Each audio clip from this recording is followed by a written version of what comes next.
GYN oncologists, I guess, part of our training or subspecialty training is the ability to treat women with female cancers, both in a chemotherapeutic aspect as well as a surgical aspect.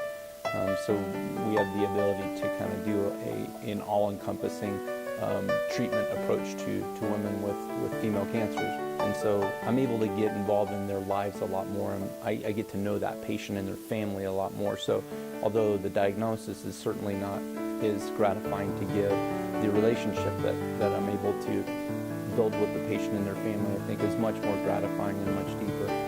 I had some family members and friends who have had cancer in the past, and so I think cancer in general was a bit of an interest to me because of that experience in my own life.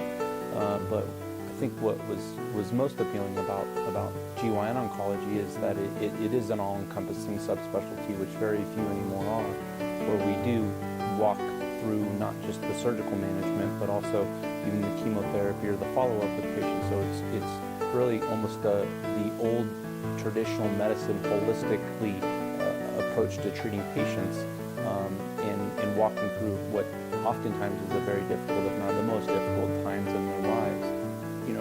Knowledge is power, and the ability to educate women on what is going on in their bodies, what the cancer might be doing, or what staging is and why we use it, and allowing them to take that knowledge and to make informed decisions about what they desire for their life is, I think, the most important thing for me. I mean, I kind of view myself as more of an educator than anything else, and educating them about what it is that we're finding and what decision-making opportunities that they have to make the best decisions possible for them.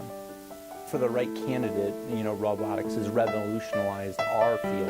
Now, the vast majority, I'd say 80% probably in this practice of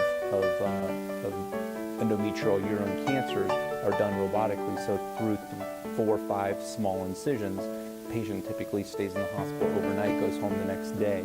The risk of wound infection is greatly reduced. The risk of hospital-acquired infections is greatly reduced. The risk of DVT is greatly reduced, all because of this robotic surgery. And so we kind of do an all-encompassing approach to women with female cancers.